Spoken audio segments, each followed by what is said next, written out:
De este noticiero en el sentido de tratar de comprender de mejor manera qué está detrás de la violencia juvenil que hemos podido ver en las calles con motivo de este estallido social, algo que va más allá de las manifestaciones de corte más pacífico, sino aquellos grupos que se resisten a la situación que se está viviendo ahora y continúan con actos de violencia bastante contundentes. Para eso hemos invitado al estudio a dos especialistas en la materia: León Cohen, psiquiatra, psicoanalista de la Asociación Psicoanalítica de Santiago. Buenas tardes, León. Muchas gracias por venir. Mónica, gracias. Y también a Claudio Duarte, académico del Departamento de Sociología y coordinador del Núcleo de Investigación y Acción en Juventudes de la Facultad de Ciencias Sociales de la Universidad de Chile. Claudio, gracias por estar acá. Hola, buenas tardes. La primera pregunta es tratar de entender este fenómeno que estamos viendo en las calles, porque por una parte los políticos logran este acuerdo nacional, esta nueva constitución, una de las demandas más repetidas en la calle, y sin embargo continuamos viendo hechos de violencia en las calles, como que hay un grupo de personas, en general jóvenes, que para ellos esto no ha significado un avance sustantivo. Hay también muchos adultos que están en contra, que no les pareció bien este acuerdo. ¿Se puede diferenciar el tipo de violencia que hay en la calle? ¿Hay distintos tipos de violencia? ¿Qué es lo que estamos viendo? ¿Cómo lo analizan ustedes en una primera mirada? Claudio. Mira, yo creo que en términos generales hay que pensar que existen violencias sociales y violencias políticas. Hay distintos tipos de violencias y para eso es muy importante no quedarse solo en la expresión, en la manifestación de las violencias, sino que tratar de indagar cuáles son las causas que las originan. Cuando uno llega a las causas puede hacer distinciones. Eso va a ser importante después si usted quiere intervenir en transformar esas situaciones de violencia, para poder diferenciar el tipo de metodología que tiene que usar, la estrategia para enfrentarlas. ¿Ya? Entonces, lo primero que no tenemos que hacer es meterlas, por decirlo rápido, todas en un mismo saco. Ya. ¿Y cuáles diferenciaría usted lo que está viendo en la calle? Yo diferenciaría, por ejemplo, que hay un tipo de... O sea, que en términos como transversales, lo que está apareciendo hoy día es que hay mucha rabia en la población juvenil. Mucha rabia que va mucho más allá de la idea del malestar social que se venía trabajando. A mí me parece que la noción de malestar es una noción todavía un poco tenue, muy superficial para lo radical de lo que se estaba estructurando dentro de la sociedad chilena como una bronca respecto fundamentalmente de cuestiones como la exclusión social, ¿ya? Las violencias de género, que han empezado a quedar cada vez más en evidencia, esta suerte como de corrupción institucional abierta, que, o sea, instituciones como Carabineros, el Ejército metido en temas de plata, la Iglesia, la cuestión del abuso sexual en las iglesias, el abuso sexual en las universidades y en las escuelas. Sí. Todo eso ha ido corroyendo por debajo esta idea de que somos una sociedad armónica, exitosa, cohesionada. No existe aquello, no venía existiendo. Y las violencias tienen como características que estallan en cualquier momento. No era posible predecir esto va a pasar en tal momento cuando se acumule tal cosa. La violencia, hasta en la relación social de violencia, por ejemplo, de género en una pareja, el acto de la violencia, la agresión, el abuso, aparece en cualquier momento. No tiene que darse una cierta condición para que ella ocurra. Entonces, las violencias sociales operan de la misma manera. Aparecen en distintos momentos. Y en esas raíces que yo creo que hay que mirar de por qué las jóvenes y los jóvenes se están manifestando hoy día, también hay diferencias. Y hay quienes insisten en que aquí lo que hay que transformar es el modelo económico. No solo la Constitución, que aparecía ya en las primeras semanas como un discurso para transformar el modelo económico y empezar a avanzar en la idea de la igualdad social, hay que transformar la Constitución. Ya, pero ¿por qué con violencia? ¿Por qué no se puede hacer eso con marchas masivas como la que vimos de 1.200.000 personas? Porque Chile, para mí, a mi juicio, Chile es una sociedad organizada sobre la violencia. Esto puede sonar raro, entendido porque nos venían diciendo que estábamos en un estado de orden. De hecho, hasta una semana antes éramos una isla de... Un oasis, como dijo un oasis de tranquilidad, cosa que no es así. La gente, los sectores empobrecidos, la gente más excluida, percibe la violencia todos los días. El metro no es un factor de cohesión social, porque quien se sube al metro en Puente Alto tiene que venirse en el metro como lata de sardina hasta Quinta Normal a trabajar, por ejemplo. Entonces eso no hay ahí una sensación de bienestar, aunque el otro discurso Pero por otro lado, en Londres la gente viaja como sardina igualmente. Pero eso no te ayuda en el metro. Eso no te ayuda a entender ni a aceptar que tú tengas que ir como sardina. Cuando tú miras la contracara de esa otra parte de la sociedad que no usa el metro, porque tiene automóvil para desplazarse todos los días, el porcentaje más rico de nuestra sociedad, entonces eso va generando rabia. ¿Por qué tú tienes que ir así? ¿Por qué tú tuviste que estudiar 5 años en la universidad y salir con una alta deuda que vas a tener que pagar en los próximos 20 años y hay otra gente que puede cambiarse de una carrera a otra. La diferencia es abismal entre quienes estudian en colegios privados y municipales. Está súper estudiado y los de colegios privados jóvenes de cuarto medio están pensando en irse a un año sabático el próximo año. Bien por ello. Pero el joven de cuarto medio del liceo municipal no tiene esas posibilidades. Y eso lo ve, porque la información hoy día circula mucho más que antes. Sí, pero sigo sin entender y quiero darle también la palabra a León en este sentido, si ves el mismo panorama, porque lo que yo no logro entender es que ante la molestia de una situación injusta, evidente, el resorte sea la violencia y no la manifestación pacífica o la manifestación, porque no vamos a decir que las manifestaciones son violentas, las manifestaciones. O sea, no sé, yo ya soy lo suficientemente vieja como para haber participado en las manifestaciones durante la dictadura y a mí nunca se me pasó, habían jóvenes que actuaban de forma violenta, pero a mí como manifestante en esa época nunca se me ocurrió ejercer la violencia. ¿Puedo decir una cosa más antes que León diga lo que le acabas de preguntar? Es que me faltó un elemento en el argumento y es que no hay ni una confianza en la autoridad. Porque no hay una confianza en que alguien va a ayudar a resolver esto. De que si nosotros vamos, nos manifestamos, se va a resolver. De hecho, lo mismo que tú preguntaste recién sobre por qué la rabia después del acuerdo de la Constitución, es porque otra vez un grupo de la sociedad se siente engañado por el acuerdo. Siente que fue, mira, incluso para gente mayor, los que venimos del tiempo de la dictadura, esto suena igual como al acuerdo para ir al plebiscito. Cuando estaba la Asamblea de la Civilidad y había una movilización importante que empezaba a arrinconar a la dictadura, aparece el acuerdo para irse al plebiscito y se desinfla todo. Y empezó el periodo de los 30 años que estamos conociendo ahora. Entonces, hay una desconfianza en la autoridad. No solo en la autoridad del gobierno, sino que en la autoridad en la sociedad. El Parlamento, los profesores en la escuela, los directivos, la gente de los concejales y alcaldes. O sea, estamos en una... Por eso yo digo que esta es una sociedad violenta en ese sentido, en el sentido de que no ofrece soluciones.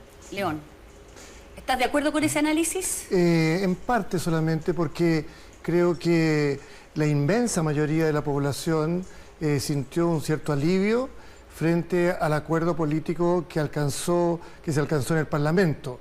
Pero por otro lado, es muy cierto lo que dice Claudio en el sentido de que la sociedad chilena arrastra desde hace muchos años un sentimiento de escepticismo, de desconfianza en las decisiones que toma el poder político y en general en las declaraciones o en el discurso de la clase que domina el poder económico en Chile. Yo estoy muy de acuerdo en que Chile tiene una cultura, digamos, donde la violencia está soterrada.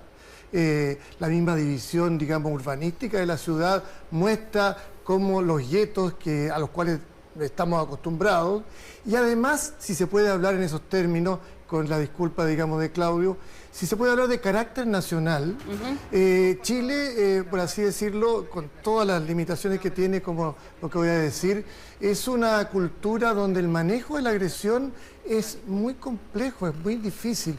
Ustedes mismos como periodistas deben saber que cuando de repente entrevistan a alguien y le dicen algo en forma directa, inmediatamente el entrevistado se siente agredido. Lo toma como si fuera una agresión. Probablemente en Londres, como tú dices, no se tomaría como una agresión, sino que como una pregunta directa que tiene que ser respondida o no.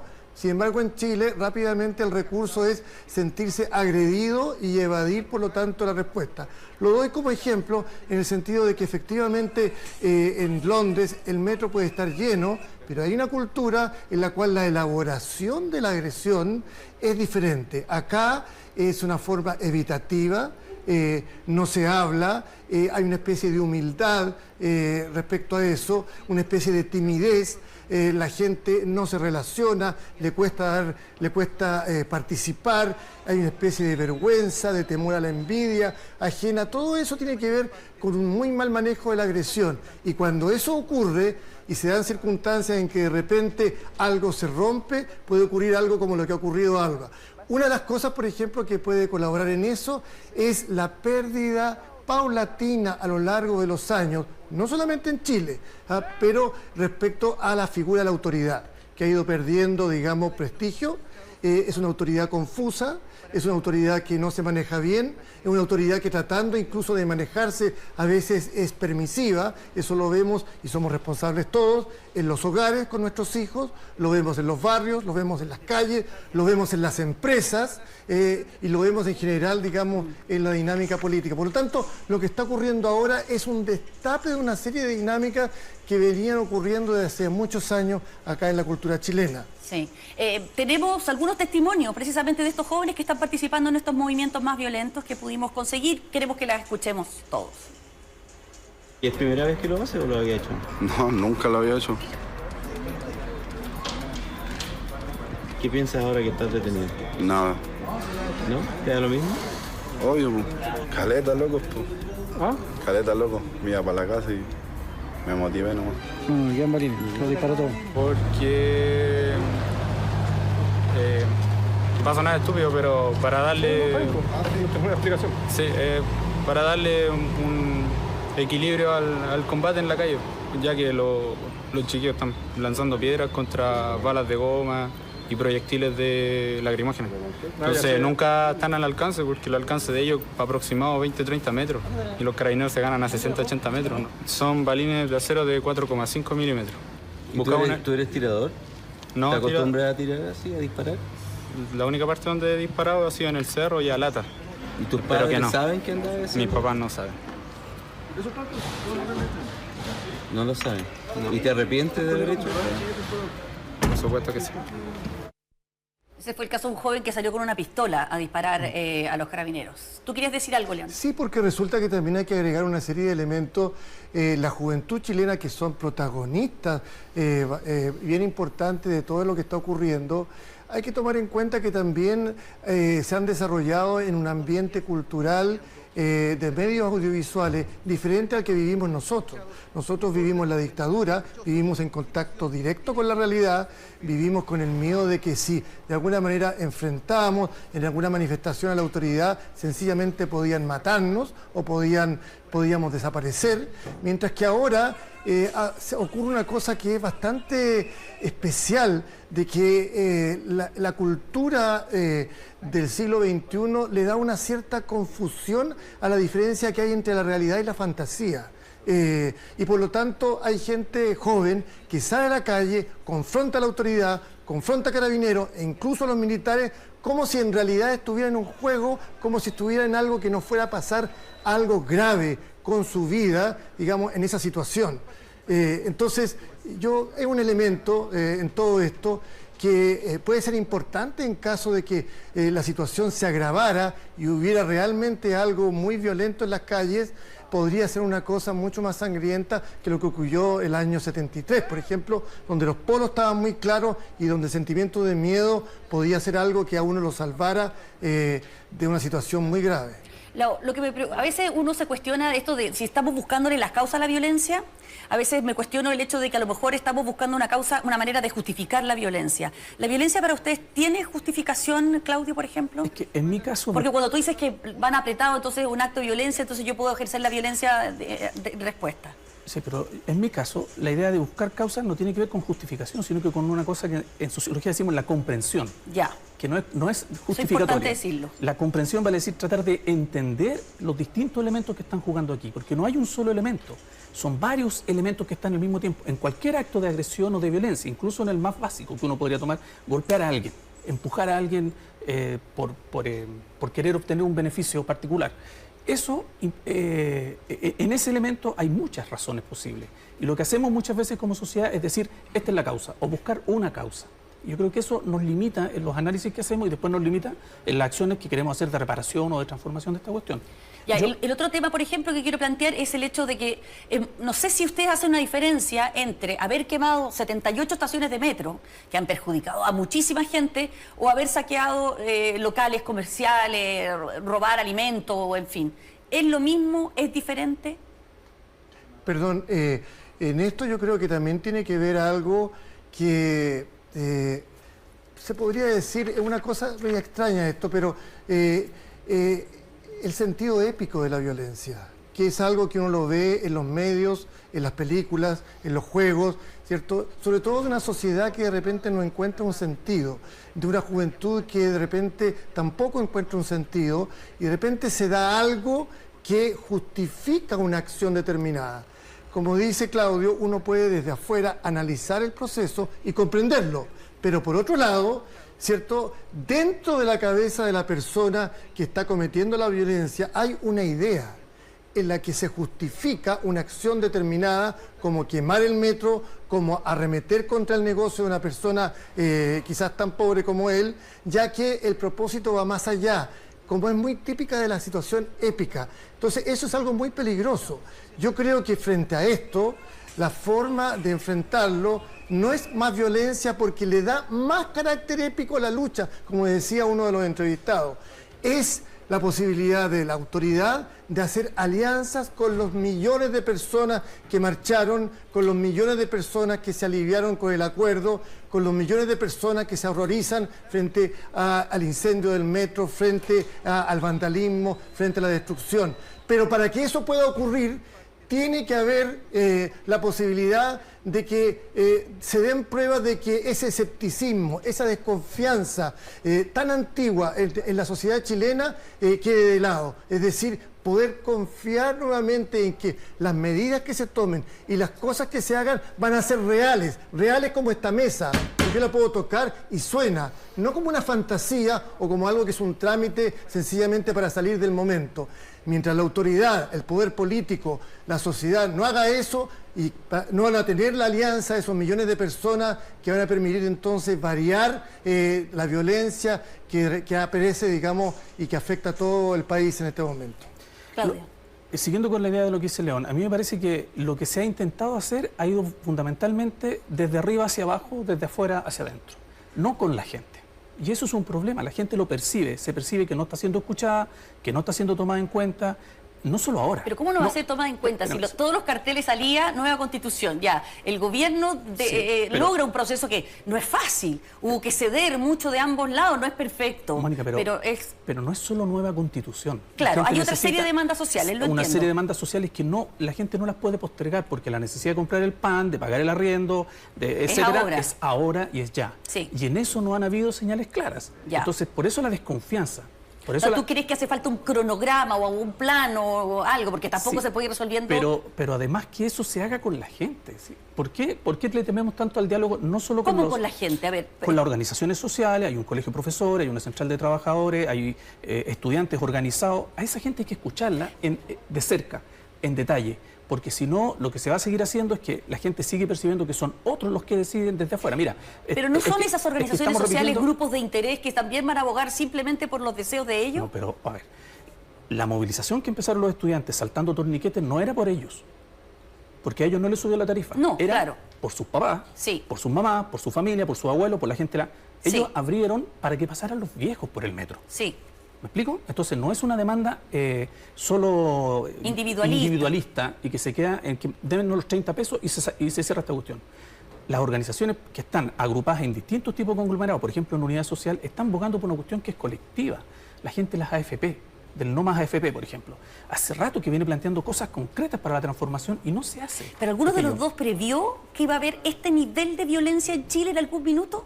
Es que previó... No sé, con todo lo que tú has estudiado el tema, sí, o pero más o menos pensar que podía llegar a este nivel. No, o sea, yo siempre pensé que había mucha rabia que se iba acumulando, que iba a estallar de la manera que ha estallado. En lo personal yo nunca lo preví así. Y creo que no es tarea de la sociología andar haciendo ese tipo de predicciones. No, claro, pero como tú estás ahí en trabajo de campo, conociendo a la gente, hablando... Pero lo que pasa es que estaba funcionando el otro mecanismo que León describió hace un rato, que es el mecanismo de la obediencia que tenemos muy inculcada. Mira, los chilenos, dices tú. Sí, permíteme una anécdota. Hace 10 días atrás yo estuve en la Universidad Nacional de Córdoba en una actividad académica y hablamos de esto. Yo decía, nosotros los admirábamos a ustedes los argentinos, porque les subían la luz, les subían el agua, les subían el gas y todos a la calle. Protestaban. A protestar. Y nosotros, nada. ¿Sí? Y ahora vino este estallido que es como la acumulación de todo esto. ¿Sí? Lo que no puede pasar es que la salida de esto sea como la salida que hubo cuando en el 2006 se movilizaron los estudiantes secundarios, nos pusieron a hablar como país sobre la educación, nos mostraron que el sistema educativo reproducía la desigualdad en este país, la sigue reproduciendo, y la salida fue una cosa peor. Una foto con todos con las manos arriba, no sé qué, Y la palabra de los estudiantes quedó en nada. Ya en el documento que la ACES hizo a comienzo del 2006, que es el documento que los motiva a ir a la movilización, ya hablan de una asamblea constituyente para que se cambie la ley orgánica constitucional de educación de aquella época. ¿Me explico? Pero Entonces, la ACES fue la principal organización que funó a Beatriz Sánchez este fin de ¿por qué no semana están de acuerdo? porque precisamente logró la posibilidad de una nueva constitución. Sí, pero es que es una discusión específica sobre una cuestión que es más procesual. Sí, yo creo que ahí nos vamos a meter una cosa coyuntural. La gente, lo que yo percibo hoy día, de acuerdo o en desacuerdo, es otra cosa, es que mucha gente no se siente tomada en cuenta en este acuerdo. ¿Sí? A lo mejor haberlo hecho con un par de pasitos más lentos y haber conversado con la organización social y tener un compromiso con las organizaciones sociales, que eso es lo que queremos, habría resuelto esto de otra manera. Pero a veces la clase política se mueve en unos tiempos, no sé cómo lo veo, pero en unos tiempos que no van con los tiempos de la organización social. ¿Sí? Hay un apuro por sacar cuestiones, ¿sí? Por tener efectos, y a veces eso mata los procesos sociales. Última pregunta es los papás. ¿Qué responsabilidad tienen los padres en todo esto? Porque por una parte vemos jóvenes, niños, adolescentes, escolares. Ayer, por ejemplo, en Puente Alto, lo que veíamos, enfrentándose con adultos que querían tomar el metro y les obligaron a cerrar la estación de Puente Alto. Pero vemos hoy día una larga fila de niños, de jóvenes de 18 años acompañados por sus madres para ir a sacarse el servicio militar. Entonces es como una cosa extrañísima entre una tremenda capacidad de independencia y una capacidad de dependencia. ¿Cuál es el rol de los padres? La responsabilidad, y si algún papá no quiere que su hijo esté exponiéndose, por ejemplo, en la calle y no lo puede controlar. Perdón, hace mucho tiempo que el tema, seguramente a lo mejor tú has trabajado sobre eso en reportaje, hace mucho tiempo ya que el tema de la autoridad parental en el hogar, y con eso quiero decir tanto la función parental del padre como la función parental de la madre, se ha ido difuminando o ha estado ausente por diversas razones. Porque la pareja de los padres tiene que trabajar, porque es una pareja que viene de la dictadura y viene con una actitud, digamos, como de cierto rechazo frente al autoritarismo, porque de alguna manera están como en una relación mucho más como de condescendencia con sus hijos, etcétera. Pero esa autoridad, para no tratar de ser como la autoridad de la dictadura, ha ido perdiendo, digamos, y se ha tornado confusa, lo cual ha dejado a una generación de jóvenes bastante solos en ese sentido. Y no solamente solo, sino que también muchas veces sin pensamiento, sin lectura, sin contacto con la vida cívica, con una educación bastante pobre en lo que significa el pensamiento respecto a la sociedad, y de repente pasa esto, y de repente se genera un sentido, y de repente se conectan temas. Y yo quiero decir algo, porque en el caso de un hijo mío, por ejemplo, que efectivamente él se estudia y tiene su vida y cosas, pero nunca habíamos tenido conversaciones políticas en la casa respecto. Yo nunca en mi vida he votado por la derecha. Nunca. Y mi señora tampoco. Entonces, pero tampoco somos militantes, de manera que no somos adoctrinados, no adoctrinamos a nuestros hijos. Pero de repente empezó a tener conversaciones políticas con nosotros en la casa, incluso a tener una crítica frente a cierta actitud que podría ser demasiado pacífica de parte nuestro. Yo he ido a manifestaciones, mi señora ha ido bastante, más que yo incluso, a manifestaciones.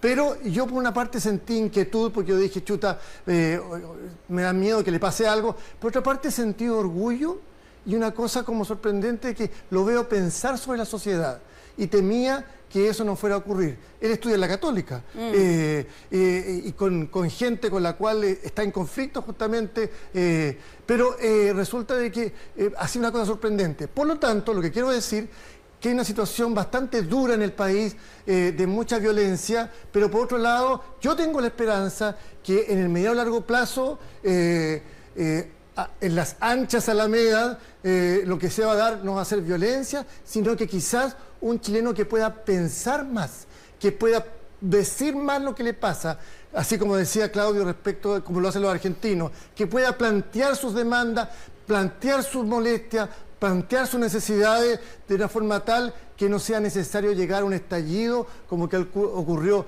hace poco. Y ojalá que eso realmente en el medio y largo plazo, porque sería un desarrollo de nuestra sociedad, no solamente una nueva constitución, una nueva cultura chilena. Es un deseo esperanzador. Claro. Mira, yo quisiera agregar otro elemento. Nosotros vivimos en una sociedad adultocéntrica. Sociedad adultocéntrica es un sistema de dominio que funciona similar al patriarcado, al racismo, al capitalismo, a la segregación territorial. En ese adultocentrismo nosotros somos parte de una cultura donde la adultez y lo adulto es lo que vale, lo que sirve, lo que puede controlar, lo que impone, y aparece como naturalizado, como que siempre ha sido así. Usted tiene más años que yo tengo más años que tú, entonces de arriba para abajo vamos siempre controlando. Y eso en la familia se reproduce full.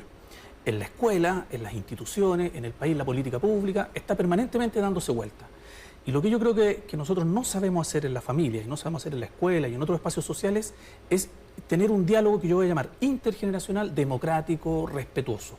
Considerar la palabra de las jóvenes y los jóvenes como algo valioso ahora, en tiempo presente. Seguir diciendo que los jóvenes son el futuro de Chile es sacarlos de la historia, es como que no, por ahora no sirven. ¿Cuándo van a servir? Cuando sean adultos. ¿Y cuándo van a ser adultos? Cuando consuman, cuando trabajen, cuando se reproduzcan heterosexualmente y cuando reproduzcan la norma. Y yo creo que las jóvenes y los jóvenes hace rato vienen acumulando molestia por eso. Les da rabia que en la escuela no se les considere. Les da rabia que estuve en Calama con estudiantes de cuarto medio de un colegio en el mes de septiembre. Les pregunto, ¿cómo están viviendo el cuarto medio? Y el nivel de tensión, de frustración, de miedo por lo que venía. ¿Por qué? Porque la mayor parte de sus papás les quieren imponer lo que tienen que estudiar. Una niña dice, yo quiero ser algo de tráfico aéreo. Te vas a morir de hambre. Imagínate que le digan eso. Una chica decía, yo quiero ser profesora, y en la casa me dijeron, te vas a morir de hambre. Eso es violento. Entonces, hemos construido bajo la idea de la familia, pensando en la familia de Belén, como que la familia es un espacio armónico. No lo es. Nos guste o no, es un espacio conflictivo. Entonces, lo que tenemos que mover ahí culturalmente, tal como las mujeres el año pasado nos enseñaron a mover desde la perspectiva de género contra el patriarcado, es desde la perspectiva generacional contra este adultocentrismo. Muy bien. No se trata de ir contra los adultos así nomás, sino contra las personas adultocéntricas. Donde haya esa relación asimétrica mayor-menor, es que yo creo que la sociedad tiene que hacer una intervención distinta. Y hay que promover diálogos que nos permitan construir otro tipo de sociedad. Muy bien, muchas gracias a los dos, a León Cohen y a Claudio Duarte por estar esta tarde aquí con nosotros. Gracias. Muchas gracias por el análisis.